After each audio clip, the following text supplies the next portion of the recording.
중심 잡힌 시선, 따뜻한 공정의 가치로 함께합니다. 황보선의 출발 새 아침. 네, 2부 순서는 예고해드린 대로 이광재 더불어민주당 K뉴딜 위원장 맡고 계신 이광재 의원 스튜디오에 모시겠습니다. 최근 노무현이 옳았다라는 제목의 책도 냈습니다. 정치권에서도 요즘 노무현 전 대통령을 많이 소환하고 있습니다. 여러 갈등 국면에서도 얘기가 되고 있는데요. 그것뿐만 아니라 여러 가지 변화의 중대한 기로에 대한민국이 서 있습니다. 어떤 이야기들을 전해주실지 직접 스튜디오에 모셨습니다. 의원님 안녕하십니까? 네, 안녕하세요. 네, 일단 책 제목부터 먼저 이야기를 해야 되겠습니다. 노무현이 옳았다라는 제목 의미심장한데요. 네,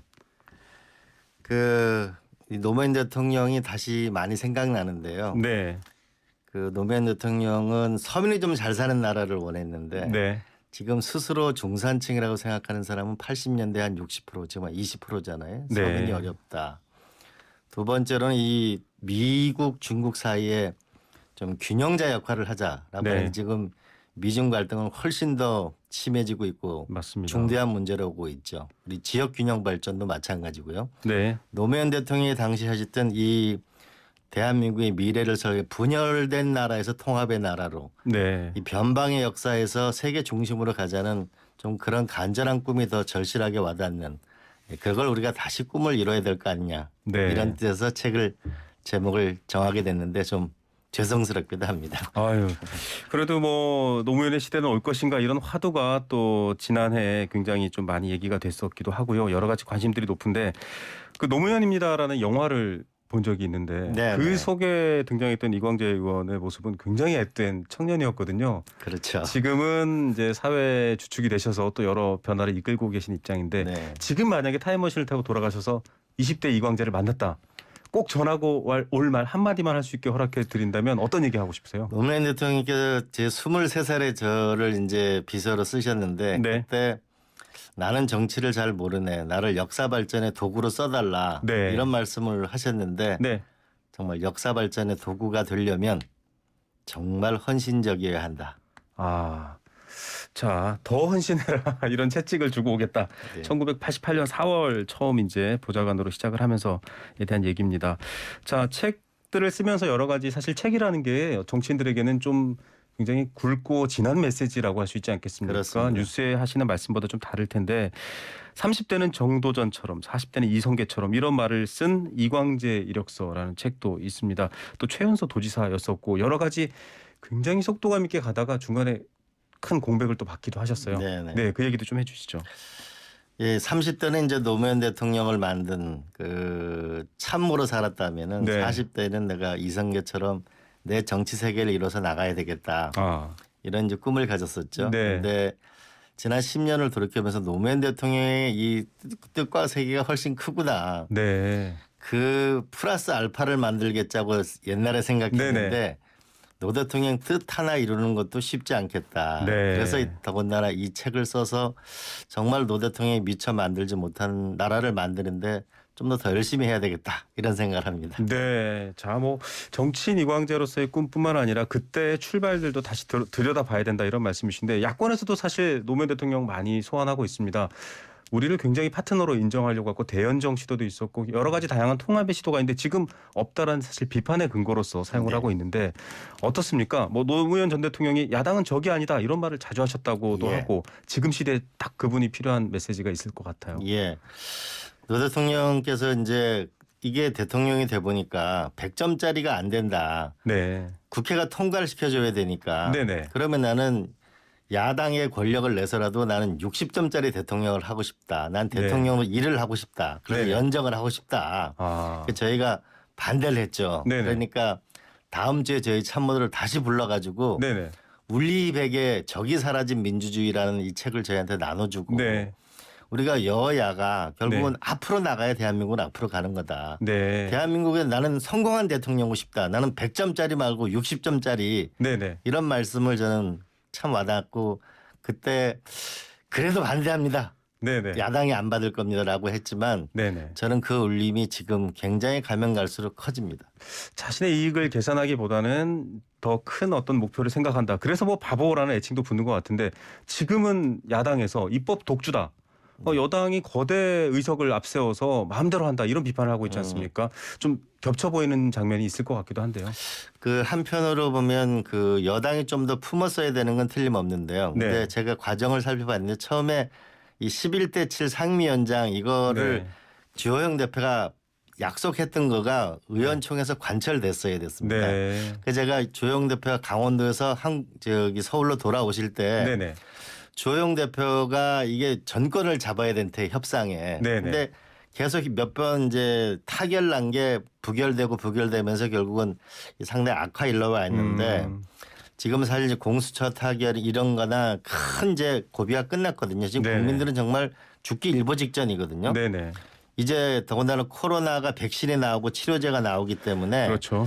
저는 이제는 이 한 고비를 넘겨서 이제는 좀 경제의 계절을 빨리 좀 여야가 함께 가야 되는 거 아닌가. 네. 더군다나 1월 20일이면 바이든 대통령이 취임하고 나면 네. 이 미중 간의 관계 문제는 우리 생존의 문제이기 때문에 이제 빨리 이 논란을 좀 이제 끝낼 때가 된 거 아닌가 이런 생각이 듭니다. 예, 참 앞으로 더 해야 될 일들에 대한 얘기도 하고 있습니다. 약간 좀 원론적인 얘기일 수 있겠지만은 노무현 대통령 얘기로 시작을 했기 때문에 여쭤보겠습니다.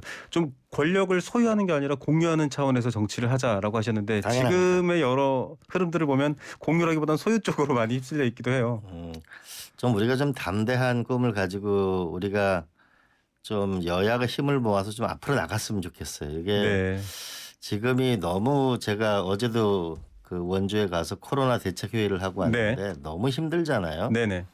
그래서 지금은 여야가 좀 힘을 모아서 좀 한 해 동안 이 총력을 기울여야 좀 이 미래가 있는 거 아닌가 이런 생각이 네, 듭니다. 알겠습니다. 지금 시대 변화라든지 여러 얘기에서 이 공유라는 개념이 앞으로 자주 등장할 텐데 관련해서 여쭤봤고 지금 검찰총장에 대한 징계가 사상 초유입니다. 네. 이 정직 2개월이 지금 새벽 4시에 나왔거든요.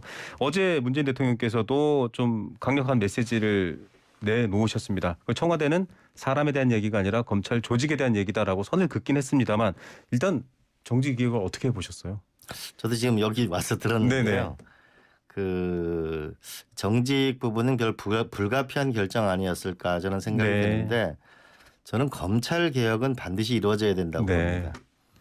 그 지난 40년의 역사를 보게 되면요. 네, 이 과거 독재 정권들이 권력기관을 이용해서 통치를 하다 보니까 권력기관이 스스로 권력이 됐거든요. 그렇죠. 예를 들어 보면은 87년대 옛날 남영동 대공수사본부에서 박종철 열사가 결국은 돌아가시면서 결국은 경찰이 국민의 펌으로 네, 그다음에 그 군인들이 쿠데타를 계속하니까 결국 하나회라는 조직을 만드니까 김영삼 대통령이 하나회 척결할 때 대한민국이 어마어마한 뉴스였거든요. 그렇죠.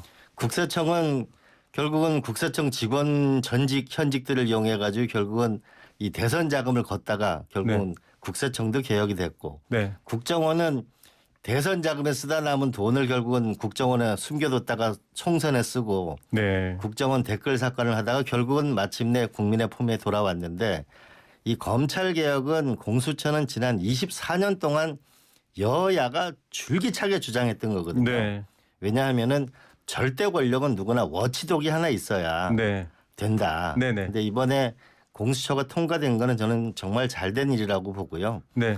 이제 그 검찰의 국가 권력기관이 국민의 통제하에 오는 새로운 역사를 썼다. 저는 이렇게 생각합니다. 네, 검찰 개혁이라는 큰 맥락에서 타당한 일이고 공수처의 출범과 역할로도 이어질 수 있다. 견제로서의 감시견, 워치독이 필요하다 이런 얘기까지 해주셨습니다. 관련 얘기들 또 중간중간 얘기하다 보면 나올 것 같은데 이광재 의원에 대한 관심도 높아지고 있다. 등판론 이런 말도 나오고 있습니다. 사실은 뭐 어느 언론들은 책 소개하면서 대권 이렇게 아예 그냥 제목을 붙였거든요. 본인 입장은 어떠신지요? 저는 대권이라는 말 자체가 별로 그 좋은 용어가 아니라고 생각하고요. 네네. 그걸 봉사하는 자리인데 네. 저는 이낙연 대표나 이재명 지사나 또 정세균 총리나 좋은 분들이 많고요. 저는 네. 부족한 점이 많은 사람입니다. 네. 너무 겸손하게 답을 하셔서 더 이상 여쭤보기가 애매한데 강원지사에도 최연소로 당선되셨지만 또 지사직을 상실했습니다. 많은 당시에 여러 가지 뉴스도 있었고 또 물론 그 뒤로도 굉장히 다양한 또 능력을 키우시는 과정들이 있었습니다만 그래서 사실은 지금 지방선거를 앞두고 서울시장 선거에도 우상호 의원을 저희가 인터뷰했습니다만 등판론이라는 얘기가 또 등장했습니다만 얘기가 나오는 것 같아요. 어떻게 생각하십니까?